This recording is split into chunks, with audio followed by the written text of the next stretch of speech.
Hello. Hello. మాట్లాడతామా? చెప్పండి. ఆ! ఇది కర్ణాటక నుంచండి. ఓకే అండి. చెప్పండి. అది ఆత్మహత్య చేసుకుంటారు కదా! హ్మ్.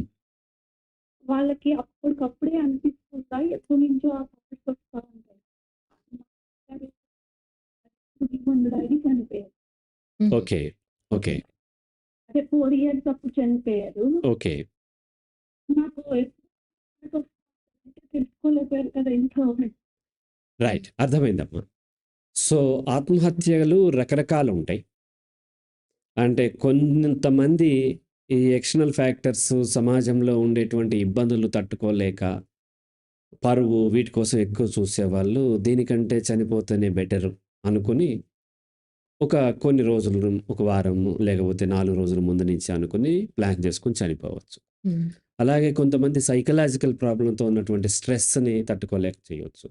కొంతమంది సైకియాట్రిక్ ప్రాబ్లమ్స్ ఉంటాయి. హ్మ్. వాటి వల్ల చేసుకోవచ్చు. ఓకే. అలాగే కొన్ని ఫిలాసాఫికల్ సూసైడ్స్ ఉంటాయి.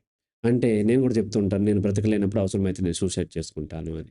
That is different. అది లైఫ్‌లో శరీరం సహకరించట్లేదు, అందరికీ భారంగా ఉన్నాను అనుకున్నప్పుడు అవతారం చాలించడం అంటారు. అది ఇండైరెక్ట్‌లీ అదేంటంటే ఫిలాసాఫికల్ సూసైడ్. 'రంగనాథ్' అనేటువంటి సినిమా హీరో చేసుకున్నాడు.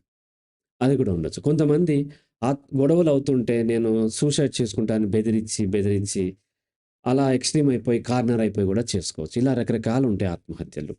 అయితే దీని గురించి సెపరేట్‌గా ఒకరోజు చెప్తాను తొందరలోనే ఆత్మహత్యని. ఇప్పుడు వాళ్ళ ఫాదర్ పురుగుల మంది తాగి చనిపోయారు. తను 4 ఇయర్స్ ఉన్నప్పుడు అని చెప్పింది. అది ఎందుకు కారణం ఏమైనా అయ్యుండొచ్చు. ఒకటి మానసికంగా ఒత్తిడికి లోనై చేసుకోవచ్చు. లేదంటే ఈ కుటుంబము, నెక్స్ట్ వచ్చేసి సమాజం నుంచి ఉన్నటువంటి ఒత్తిడి. అప్పులు కట్టడమో, లేకపోతే నువ్వేమీ చేయలేకపోతున్నాము, లేకపోతే పెళ్లిలో ఎవరో టార్చర్ పెట్టడమో, మ్యారిటల్ లైఫ్‌లో కానీ, లేకపోతే చుట్టాలు టార్చర్ పెట్టడమో, ఇటువంటివి ఏమైనా ఉండి చేసుకునే అవకాశం ఉంది. కొన్ని రోజుల అంటే అప్పటికప్పుడు ఆ క్షణం కాకపోవచ్చు. ఆ క్షణంలో కూడా అవుతూ ఉంటాయి. కొన్ని ఒక వారం, 10 రోజులు అట్లా ఆలోచించి కూడా చేసుకోవచ్చు. రైట్. నెక్స్ట్ కాల్ కూడా